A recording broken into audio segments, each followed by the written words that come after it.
बिस्मिल्लाहिर्रहमानिर्रहीम। अस्सलामुअलैकुम स्टूडेंट्स, मैं आपका मैथ टीचर नियाज़ खान।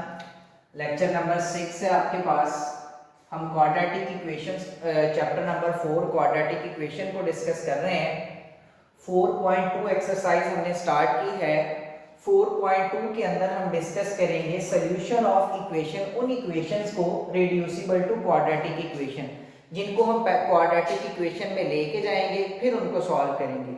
यानी कि डायरेक्ट ही कोई भी इक्वेशन आपके पास क्वाड्रेटिक नहीं होगी, लेकिन हम उनको क्वाड्रेटिक बना के सॉल्व करेंगे। टाइप फर्स्ट को स्टूडेंट्स हम डिस्कस कर चुके हैं। अब हम डिस्कस करने जा रहे हैं टाइप 2 को। टाइप 2 है हमारे पास x plus a into x plus b into x plus c into x plus d equal के।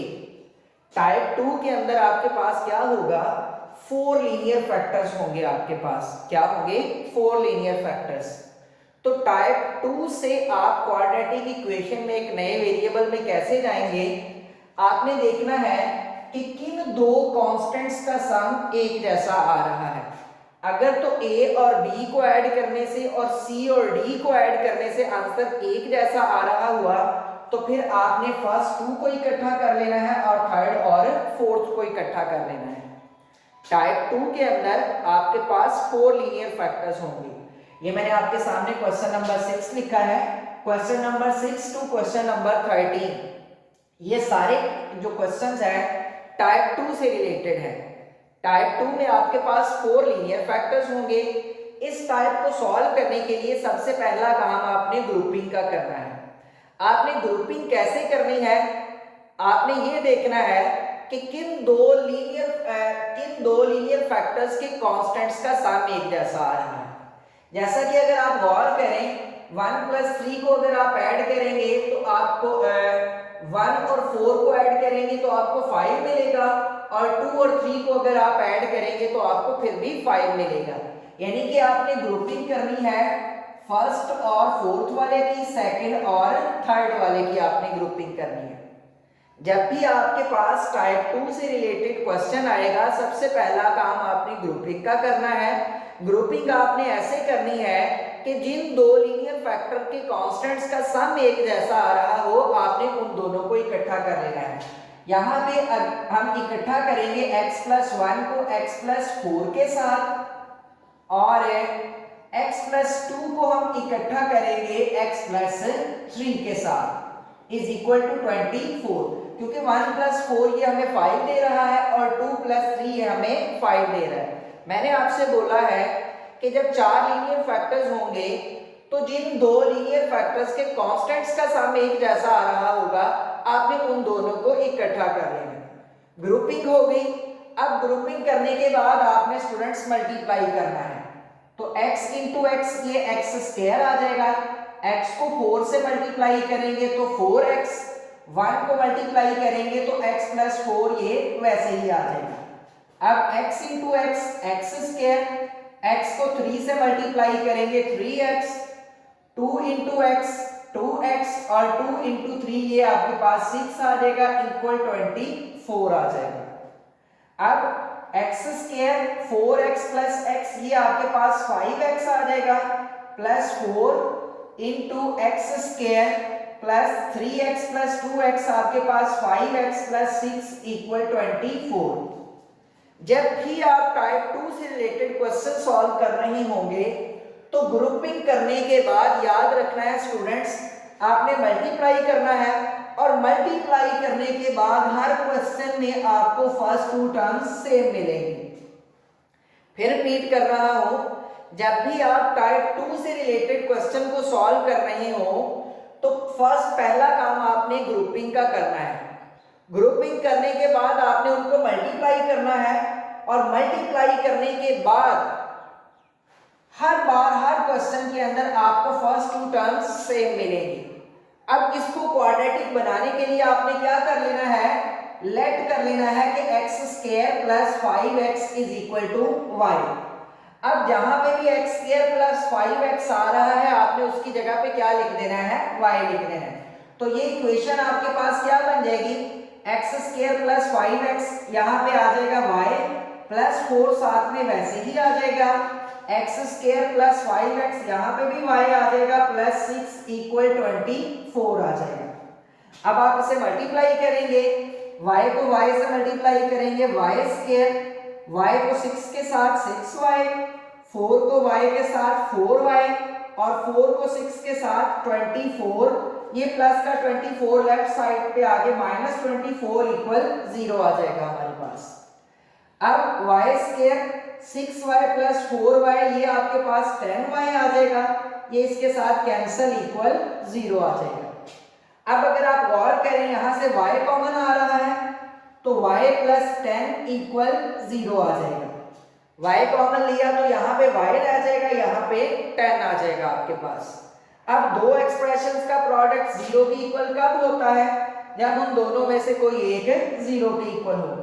अब यहाँ पे आ जाएगा either y is equal to 0 और y plus 10 is equal to 0। y को हमने स्टार्ट में किसके इक्वल लेट किया था? x स्क्वायर प्लस 5x के, तो y की जगह पे हम दोबारा लिख देंगे x square plus 5x equal 0, क्योंकि हमें x की वैल्यूज चाहिए, क्वेश्चन के अंदर x वेरिएबल है। तो अब इन दोनों में से क्या कॉमन आ रहा है? x, यहाँ पे आ जाएगा x plus 5 is equal to 0।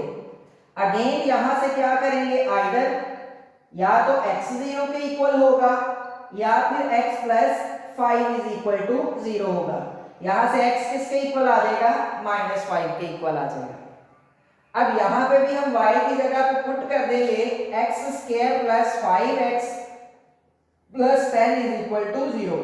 y की जगह पे मैंने पुट कर दिया x स्क्वायर प्लस 5x, क्योंकि स्टार्ट में मैंने y को लेट किया था x स्क्वायर प्लस 5x के इक्वल।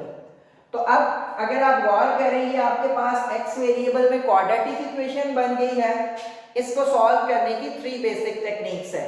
यहाँ पे मैं इसको सॉल्व करने जा रहा हूँ क्वाड्रेटिक फार्मूला से, क्योंकि इसकी फैक्टराइजेशन हम यहाँ पे मिडिल टर्म को ब्रेक करके लिख सकते हैं, बल्कि इसकी फैक्टराइजेशन हो रही है।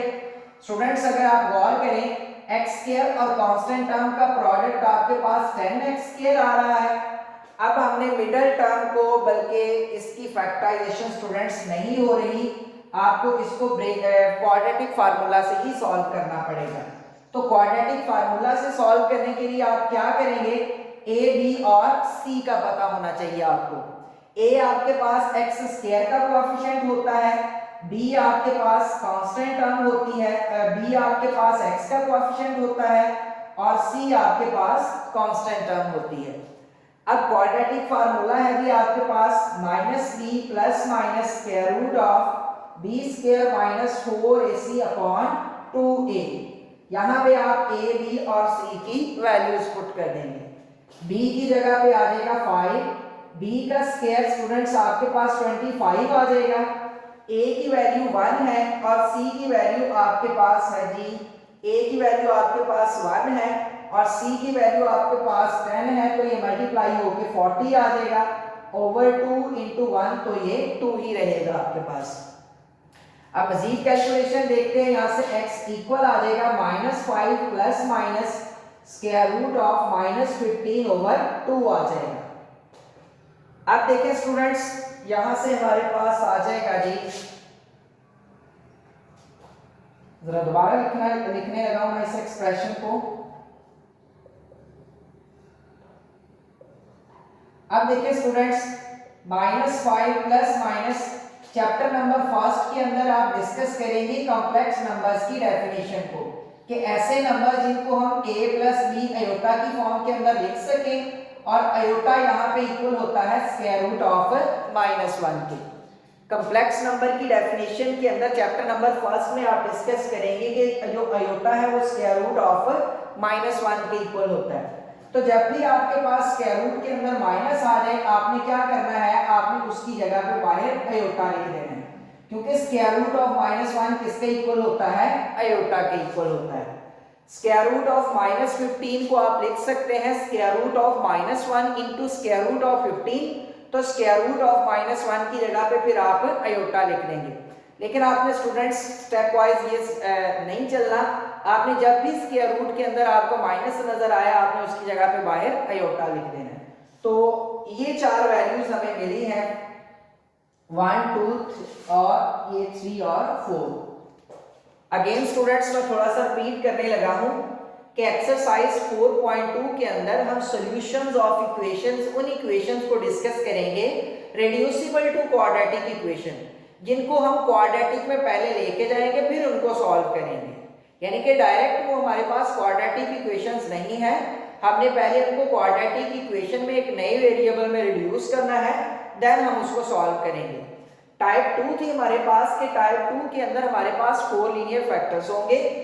तो हमने क्या करना है, सबसे पहला काम ग्रुपिंग का करना है कि दो दो लीनियर फैक्टर्स को हमने इकट्ठा करना है। हमने किस तरह से दो दो लीनियर फैक्टर्स को इकट्ठा करना है कि हमने ये देखना है कि किन दो लीनियर फैक्टर्स के कांस्टेंट्स का सम एक जैसा आ रहा है हमारे पास। तो यहाँ पे आप 1 पे 4 को ऐड करेंगे तो आपको 5 मिलेगा, क्वेश्चन नंबर 6 की स्टेटमेंट है, और 2 और 3 को ऐड करेंगे तो आपको 5 मिलेगा। तो इन ग्रुपिंग का पहला काम ग्रुपिंग का है। सेकेंडली आपने उनको मल्टीप्लाई करना है, और मल्टीप्लाई करने के बाद जब भी आप टाइप 2 का क्वेश्चन सॉल्व कर रहे होंगे तो फर्स्ट 2 टर्म्स आपको सेम मिलेंगी। आपने उसको y के इक्वल लेट कर लेना है, किसी भी नए वेरिएबल के इक्वल आप लेट कर सकते हैं। तो बाद में आप क्या करेंगे, यहाँ पे इस क्वेश्चन में आप ये करेंगे कि अब x² + 5x की जगह पे आप y पुट कर देंगे। तो अब इनको मल्टीप्लाई करने से आपको अगेन एक क्वाड्रेटिक इक्वेशन मिल गई। अब इन दोनों में से क्या, अब आप इसको y के लिए सॉल्व करेंगे और फिर बाद में y की जगह पे आप x² + 5x पुट कर देंगे। तो यहाँ पे x² + 5x को y के इक्वल, जब हमने इसकी जगह पे y पुट किया, मल्टीप्लाई किया, तो हमें मिला y² + 10y = 0। यहाँ से क्या कॉमन आ रहा है, y कॉमन आ रहा है, तो यहाँ पे हमारे पास आ जाएगा y + 10 = 0। अब इन दो एक्सप्रेशंस का प्रोडक्ट 0 के इक्वल कब होगा, जब इन दोनों में से कोई एक 0 के इक्वल होगा। तो अब x² y 0 के इक्वल होगा या फिर y + 10 0 के इक्वल होगा। यहाँ पे y की जगह पे फिर लिखा x² + 5x, x कॉमन आ रहा है, तो x × x + 5 अगेन या तो ये 0 के इक्वल होगा या फिर ये 0 के इक्वल होगा। यहाँ पे जब हमने y की जगह पे लिखा x² + 5x, तो x में हमारे पास क्वाड्रेटिक इक्वेशन बन गई, हमने इसको सॉल्व कर लिया क्वाड्रेटिक फार्मूला के साथ। तो ये 4 वैल्यूज हमें मिली इस क्वेश्चन को सिंप्लीफाई करने से। नेक्स्ट लेक्चर हमारे पास होगा स्टूडेंट्स लेक्चर नंबर 7। इस लेक्चर से रिलेटेड कोई भी अगर आपको कंफ्यूजन हो तो आप पूछ सकते हैं। अल्लाह हाफिज़।